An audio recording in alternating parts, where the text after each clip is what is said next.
Hello, mathematicians, puzzlers, and other curious people. I'm here with question 1 out of the Math 325 test review. And it says, how would you describe scientific notation? Give an example of a number that is written in scientific notation, and then write your number in standard form.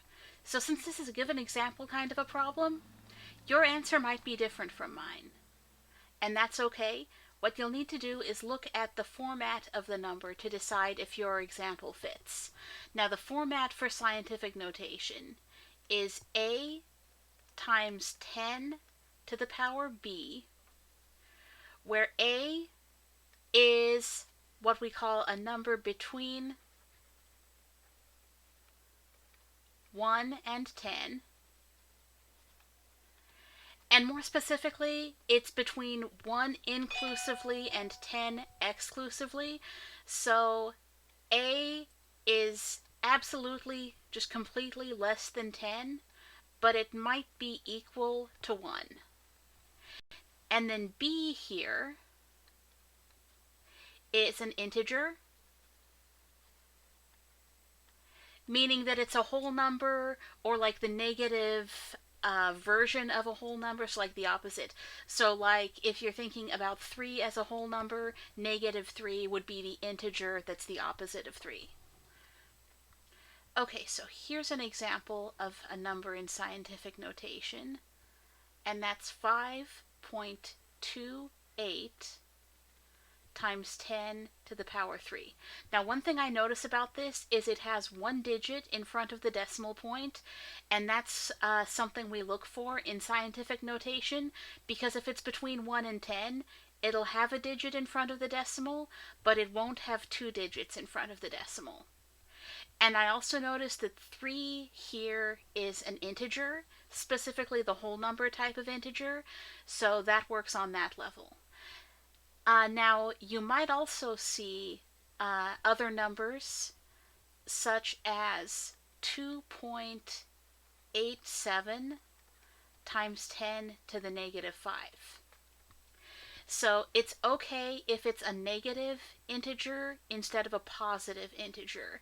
But it's important that once again we just have one digit in front of the decimal here. Now, the second part of this problem said to write your number in standard form.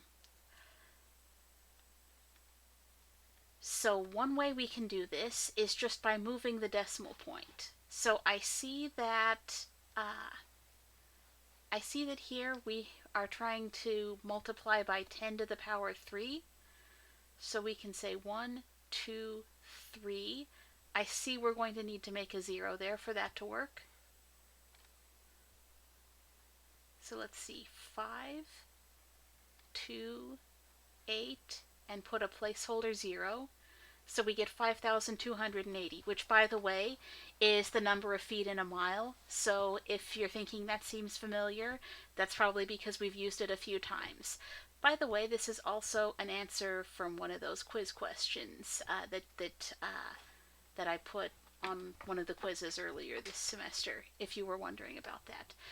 Now, in this case, we've got a negative power. So negative powers here are going to make that number smaller. So we'll have 1, 2, 3, 4, 5 decimal places. Each of these is going to have a 0 in it. And I'll put a 0 on the front. That would be like over here. Okay, then 1, 2, 3, 4 zeros.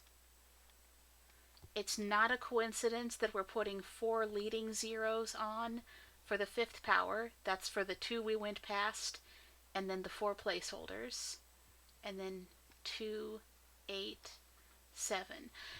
This isn't anything that should seem super familiar to you. It's just one I made up out of my head. I just needed an example of a number. So those are the two kinds of numbers in scientific notation.